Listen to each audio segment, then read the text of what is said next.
혹시 천사의 섬이라고 불리는 곳을 알고 계신가요? 이곳이 어디냐면 바로 전라남도에 있는 신안군이죠. 왜 천사의 섬이냐면 섬이 1004개가 있어서 천사의 섬이라고 불리는 곳입니다. 이 신안군은 특히 천일염으로 유명한데 무려 대한민국 천일염의 80%를 생산하는 곳이라고 하죠. 와, 80%? 진짜 엄청 많이 생산하네. 이런 생각이 드실 텐데 그러면 이 많은 양의 소금을 생산하기 위한 노동력은 어디서 오는 걸까요? 사실 이 부분에 있어서 옛날부터 지금까지 많은 문제가 있었는데요. 자, 오늘의 1급뱀의 이름과는 정반대인 그곳 신안 염전노예 사건 편 지금 시작합니다. 신안 염전노예 사건. 뭐 말만 들으면 염전에서 사람들을 노예처럼 부려먹었구나 라고 어느 정도 유추가 가능하실 텐데요. 이게 언제 일어난 일인지 혹시 알고 계신가요? 바로 2021년입니다. 뭐 2001년도 아니고 2011년도 아니고 2021년? 네, 진짜 최근에 벌어진 일이죠. 정확히 무슨 일이 벌어진 거냐면 남들보다 지적 능력이 떨어졌던 피해자가 직업 소개서를 통해 염전에서 일하게 된 것이었죠. 그런데 2014년 7월부터 시작해서 2021년 5월까지 약 7년 동안 강제 노동에 시달렸던 겁니다. 보수는 거의 받지 못한 채로 말이죠. 게다가 이 염전이 뭐 어디 그냥 조그마한 그런 염전이 아니라 국내 생산량 6%나 되는 신안 최대 규모의 염전이었는데, 근데 이거 조사를 해보니까 통장에 직접 급여를 받은 사실이 있었던 거죠. 아, 지적 능력이 좀 떨어지니까 착각했나 보다 하고 넘어가려던 순간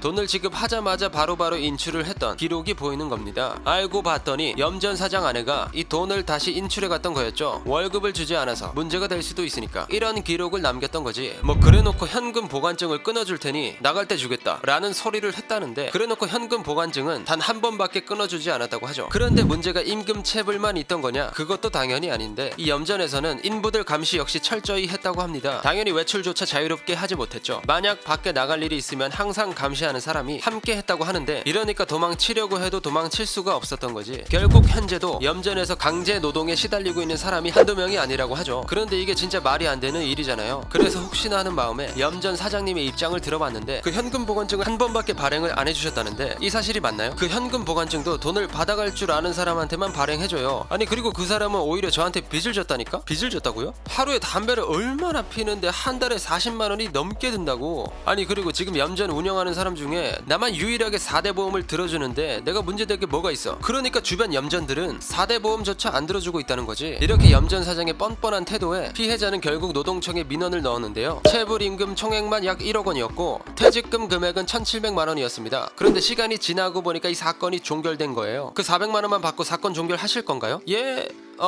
노동청에서 하라는 대로 하겠습니다. 이렇게 됐던 거지. 남들보다 지적 능력이 떨어진 피해자였다 보니 이렇게 간단하게 사건이 종결돼 버린 겁니다. 아니, 그래도 이 정도 일 터졌으면은 추가 조사를 해야 되잖아요. 그런데 아무런 조사도 하지 않은 채 그냥 사건을 종결해버린 거예요. 아니, 이게 2021년에 일어났다는 게 말이 돼? 이런 생각이 드실 텐데 사실 이 신안 염전노예 사건은 한두 번 문제가 되었던 게 아닙니다. 이전에도 여러 차례 뉴스에 보도될 정도였죠. 그러다가 가장 크게 이슈되었던 게 2014년이었는데요. 지적 장애인을 노예처럼 부려먹으면서 강제 노동을 시켰다는 이야기가 뉴스로 방영이 된 거였습니다. 피해자로 소개된 사람은 48세 최 씨와 40세 김 씨. 최 씨는 건설 현장에서 일용직으로 일하던 사람이었는데요. 그러던 2008년 11월 일자리를 찾던 중 무허가 직업 소개업자인 고 씨를 만나게 됩니다. 최 씨, 내가 일자리 하나 소개시켜줄까? 여기보다 좋은 데 있어. 평소에 뭐 밥도 사주고 친절하게 대해줬던 사람의 제안이라 그를 믿고 따라 나섰는데 도착한 곳은 신안의 한 염전이었던 거죠. 고 씨는 최 씨를 단돈 30만 원의 염전에다가 팔아버린 겁니다. 다른 피해자 김 씨 역시 직업 소개서를 통해 염전으로 팔려갔죠. 이후 최 씨와 김 씨의 삶은 정말 끔찍했는데요. 하루 5시간도 못 자고 강제 노동에 시달렸다고 합니다. 뭐 염전에서 소금을 생산하는 건 기본이고 벼농사, 건물공사, 심지어는 집안일까지 시켰다고 하죠. 그런데 모두가 예상하셨듯이 가혹한 노동의 대가는 존재하지 않았습니다. 말 그대로 진짜 노예였던 거지. 그런데 이 문제는 역시나 임금 체불의 문제로 끝나지 않았는데요. 염전 사장이 강목이나 쇠파이프로 피해자를 구타했다는 진술을 한 거죠. 특히나 심한 폭행에 시달려야 했던 때가 있었는데 그 때가 언제였냐면 바로 탈출을 시도하다가 다시 붙잡혀 왔을 때였습니다. 돈도 안 주고 노예처럼 부려먹으니까 당연히 탈출하고 싶을 거 아니에요. 그러다 보니 이 피해자들 역시 탈출을 시도했는데 문제가 있었습니다. 바로 이 섬마을 주민들이었죠. 도망치고 있는 이들의 모습을 발견하는 순간 마을 주민들은 염전 사장에게 연락을 했던 겁니다.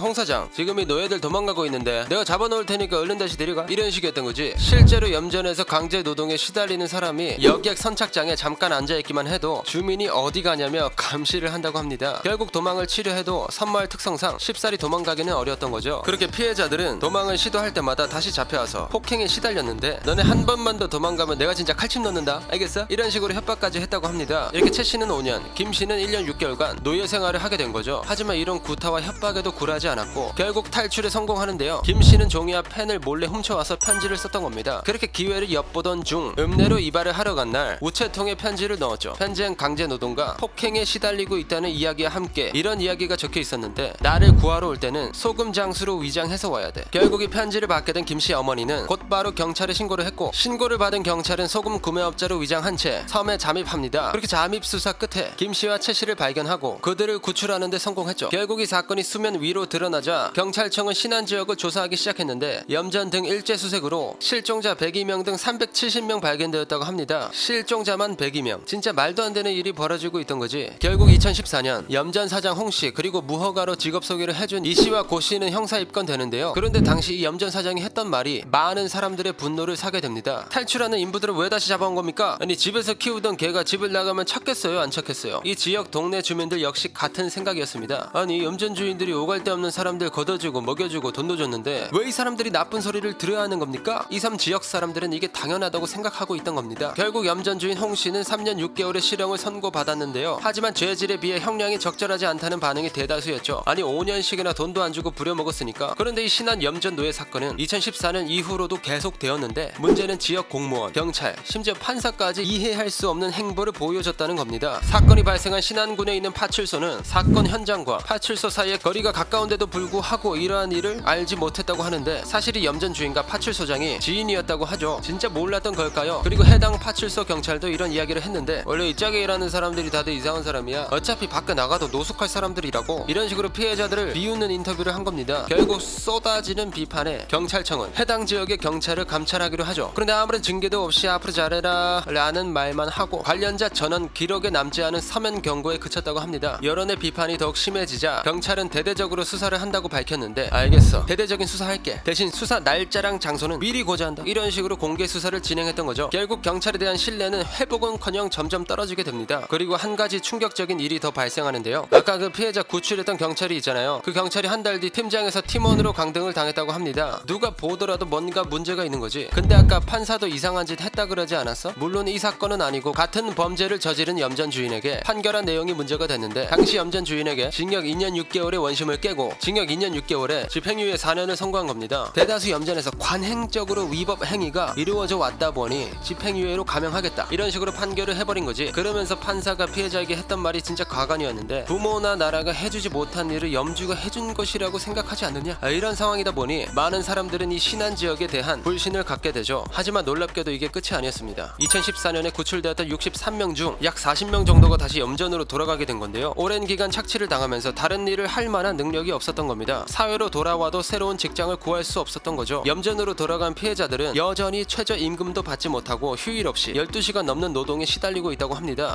뭐 직장을 구할 수 없으니까 그러면 이제 돈이라도 제대로 주는 거야? 이들이 받은 임금은 20년간 피해를 입은 사람이 1,500만원을 받은 게 임금의 전부라고 합니다. 이게 1년에 1,500만원이 아니라 20년에 1,500만원이죠. 사실 당시 이 사건이 밝혀지고 전남도청은 피해자의 취업 활동을 돕는 교육을 지원하겠다고 약속했는데 이게 실제로 이행되지는 않았다고 합니다. 이런 상황이다 보니 2014년의 이후로도 2016년, 2018년 그리고 2021년에도 신안 염전 노예 사건은 계속되고 있죠. 지역 관행이라 여겨지는 신안 염전 노예 사건 이걸 언제까지 지역 관행으로 내버려둬야 하는 걸까요? 자 그럼 여전히 공공연하게 벌어지고 있는 신안 염전 노예 사건에 대한 철저한 조사와 처벌이 이루어지기를 바라며 오늘의 1급 비밀 마치도록 하겠습니다. 다음에 또 다른 진실만을 담아 서로 1급 비밀 파일 들고 찾아오도록 하겠습니다. 감사합니다.